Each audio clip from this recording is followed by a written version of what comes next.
Bobroknya AFC saat ini memunculkan spekulasi bahwa sebanyak 35 negara termasuk Indonesia disebut-sebut akan mundur dari Konfederasi Sepak Bola Asia atau AFC. Ya, wacana itu muncul dari salah satu pengamat sepak bola asal Indonesia, Justinus Laksana, yang memberi saran kepada PSSI. Hal ini lantaran Federasi Sepak Bola Bahrain mendesak AFC agar laga Indonesia versus Bahrain digelar di tempat netral. Assalamualaikum warahmatullahi wabarakatuh. Terima kasih sudah klik video ini. Kita lanjut lagi lur ya, ngebahas tentang AFC ya. Kali ini ada berita dari Kilas Bola lur. AFC dibuat menangis, 30 negara mengundurkan diri dari AFC demi keadilan untuk timnas Indonesia. Luar biasa sekali lur ya. Mendapatkan respon dari 30 negara tentang Indonesia terhadap kecurangan Bahrain yang dilakukan kepada Indonesia. Banyak sekali berarti ya. Negara-negara lain juga merespon kasus ini lur. Hingga Bahrain juga terpojok sekali dengan kasus ini lur ya. Gimana berita kelanjutannya? Yuk kita langsung aja cek video sama-sama. Check it out. Oke.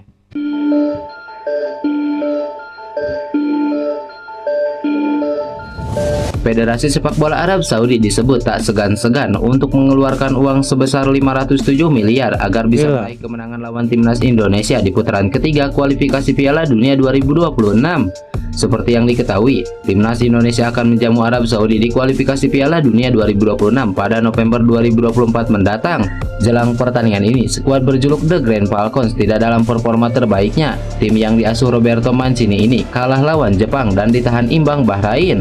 Hasil tersebut membuat Federasi Sepak Bola Arab Saudi mendapatkan desakan dari fans untuk memecat Mancini yang dinilai gagal. Apalagi Arab Saudi juga ditahan imbang timnas Indonesia dalam laga pertama kualifikasi Piala Dunia 2026. Nah, jika SAFF memutuskan untuk memecat Mancini, maka mereka harus merogoh kocek yang begitu dalam, sebab ada biaya kompensasi yang harus dibayarkan ke pelatih asal Italia ini. SAFF perlu membayar kompensasi sebesar 30 juta euro atau setara 507 miliar jika memecat Mancini dalam kursi kepelatihan. Adapun untuk pengganti Mancini juga sudah beredar. SAFF dirumorkan bakal merekrut Hervé Renard yang sebelumnya menukangi Grand Falcons. Renard adalah pelatih Arab Saudi ketika Piala Dunia 2022. Terbukti di bawah asuhannya Grand Falcons bisa membuat kejutan mengalahkan Argentina. Gila ya. $30 ya. Seperti yang diketahui, belum lama ini pasca strike menjadi sorotan netizen tanah air. Bagaimana tidak, pemain Leeds United ini disebut rekan setimnya yang bernama Zolfiro menerima panggilan skuad Garuda. Bahkan Strike juga berkomentar di postingan Zolfiro. Ia menyebut rekan setimnya itu sebagai pemain Indonesia. Membahas soal timnas Indonesia membuat nama Strike dirumorkan bisa saja dalam proses naturalisasi untuk memperkuat tim merah putih. Andai terrealisasi, pemain berusia 25 tahun ini akan jadi pemain timnas Indonesia termahal menggusur Mes Silgers. Saat ini status pemain termahal timnas Indonesia disandang Mes Silgers. Back FC Twente ini punya nilai pasar 173,82 miliar. Adapun Pascal Strike punya nilai pasar yang jauh lebih tinggi. Pemain Leeds United ini memiliki harga pasar 260,72 miliar. Jika nanti bergabung skuad Garuda, maka ia akan jadi andalan Sintayong. Strike bisa bermain di berbagai posisi, yaitu bek tengah, bek kiri, hingga gelandang bertahan.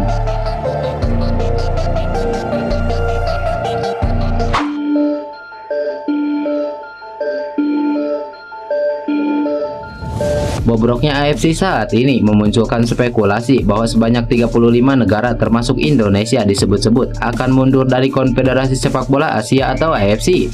Ya, wacana itu muncul dari salah satu pengamat sepak bola asal Indonesia, Justinus Laksana, yang memberi saran kepada PSSI. Hal ini lantaran Federasi Sepak Bola Bahrain mendesak AFC agar laga Indonesia versus Bahrain digelar di tempat netral.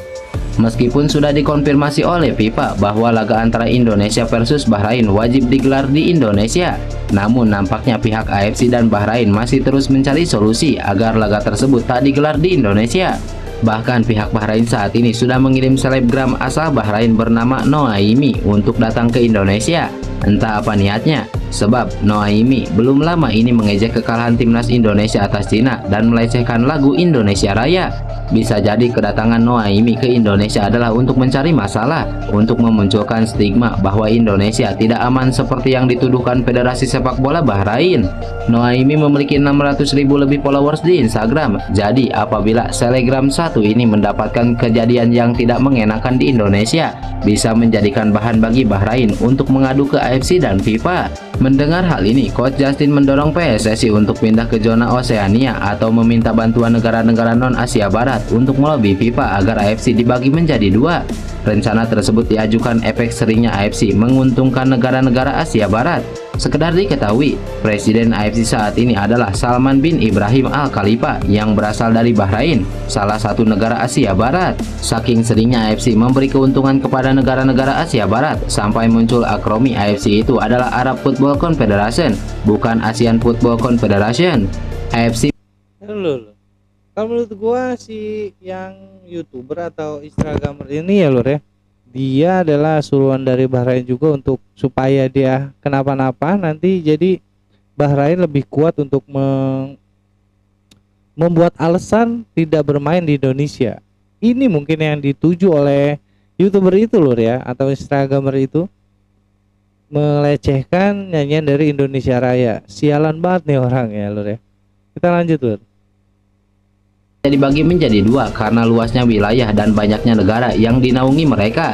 AFC bisa mengikuti jejak benua Amerika yang membagi dua konfederasi, yakni CONCACAF serta CONMEBOL.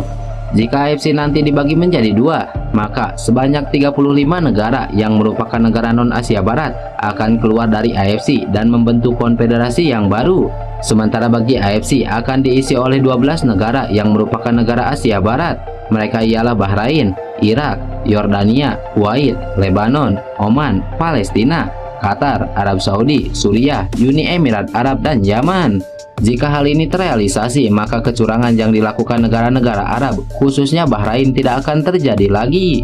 Benar itu ya, gak bakal terjadi lagi, soalnya dia udah ke Arab semua, kita ke Asia semua. Biarin aja, harusnya itu terjadi lor ya. Salah satu bek potensial milik Persija Jakarta, Ilham Rio Fahmi, mengaku siap apabila dipanggil Sintayong untuk membela timnas Indonesia di ASEAN Cup 2024. Menurutnya, ia akan bermain sebaik mungkin apabila benar diberikan kepercayaan Sintayong.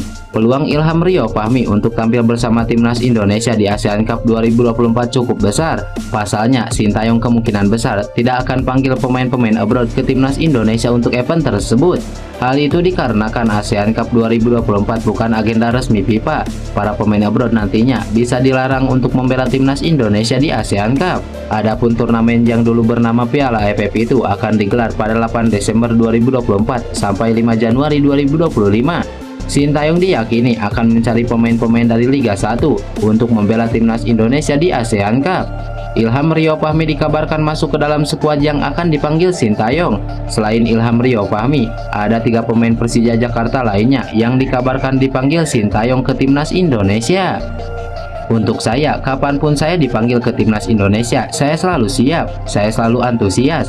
Saya akan mempersiapkan diri sebaik mungkin untuk berjuang di timnas Indonesia, ucap Ilham Rio Fahmi.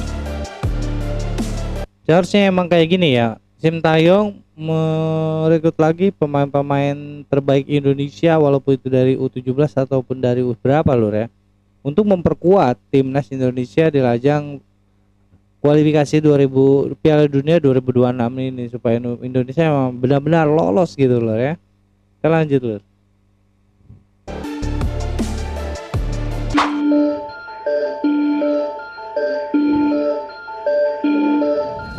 Kiper timnas Indonesia Martin Paes masuk dalam nominasi penghargaan untuk save terbaik di Major League Soccer. MLS sudah menyelesaikan musim regulernya. Sayangnya FC Dallas tidak melanjutkan perjuangannya ke playoff karena finish di urutan ke-11 wilayah barat. Kendati begitu, Martin Paes yang tampil brilian bersama FC Dallas berpotensi untuk mencatatkan prestasi individu. Penjaga gawang timnas Indonesia ini masuk dalam nominasi Save of the Year MLS sebab ia membuat 2 penyelamatan beruntun. Momen tersebut terjadi ketika FC Dallas melawan LA Galaxy pada 30 Mei 2024. Martin Paes berhasil menggagalkan penalti Gabriel Vez. Bukan hanya itu, kiper 26 tahun ini juga melakukan aksi lanjutan dengan menepis bola rebound yang ditendang lagi oleh pemain asal Brazil tersebut. Luar biasa Lur ya. Iya, menurut gue kayak gitu ya. Indonesia atau Sintayong ini harus merubah lagi, mencari pemain-pemain yang lebih berbakat lagi untuk memperkuat timnas Indonesia. Karena ajang kualifikasi Piala Dunia 2026 ini bukan ajang dunia ya, bukan ajang main-main. Harusnya Sintayong tuh lebih lagi cermat memilih pemain-pemain untuk dimainkan Lur ya. Dan juga menurut gua emang mending AFC ini dibubarkan aja, kita membentuk federasi baru tanpa Arab Lur ya, agar tidak ada lagi kecurangan-kecurangan di tahun yang akan mendatang di Piala Dunia berikutnya Lur ya. Karena seperti tahu, semua juga udah pada tahu kalau misalnya negara Arab kayak Bahrain atau Kuwait atau apapun, semuanya itu memiliki uang, dia bisa membayar siapapun untuk curang Lur ya, untuk memenangkan tim dia yang sebenarnya itu memang lemah Lur ya. Dia menang karena uang. Kalau nggak ada uang dia nggak menang. Ya emang harus kayak gitu. Mending kita begitu aja, itu udah ada 35 negara Lur ya yang mau ikut, misalnya dipecah dua AFC dengan konfederasi baru. Itu udah luar biasa banget menurut gua. Oke, sekian reaction dari gua, kan ini kurang lebih gua minta maaf. Assalamualaikum warahmatullahi wabarakatuh.